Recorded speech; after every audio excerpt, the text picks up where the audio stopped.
The Dallas Cowboys are off to a good start this season, but the recent string of injuries could increase the pressure on the offense to score in the future. Not everyone is convinced that the Cowboys have enough firepower in their receivers to compete in the NFC. Alex Ballantini of Bleacher Report has compiled a list of potential trade targets for Dallas, including Bears wide receiver Chase Claypool.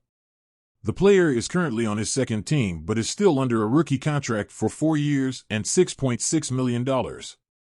In the best-case scenario, he could rejuvenate himself by playing for a winning team with a real chance to compete and become another weapon for Dak Prescott.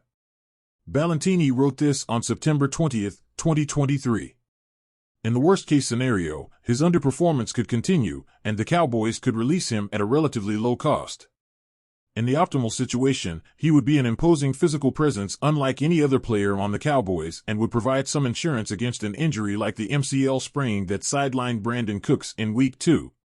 According to an insider, Bears wide receiver Chase Claypool could be on the trading block again. Last November, the Bears acquired Claypool in a trade with the Steelers, which ultimately sent the 32nd pick in the 2023 NFL Draft to Pittsburgh. Chicago might be having some buyer's remorse because the Bears are already dissatisfied with what they are seeing from the key player. They were not satisfied with his performance in Week 1. He was seen missing blocking assignments, as reported by Glazer on September 17. He was really poor after the game, so much so that he approached GM Ryan Poles and apologized to the coach, other coaches, and other players as well. So, he's on notice today. They hope he has his usual role, but they've put him on notice. If he shows that kind of effort again, he will be deactivated and possibly sent out of town again. Would Claypool be a good fit for the Cowboys? It's time to consider whether Claypool could be a possible trade target for Dallas. One important point to consider is that Michael Gallup has not impressed since his return last season after suffering an ACL injury during the 2021 season. Last season, the Cowboys tried to rely on Gallup in the WR2 role alongside CeeDee Lamb, and the receiver recorded 39 receptions for 424 yards and 4 touchdowns.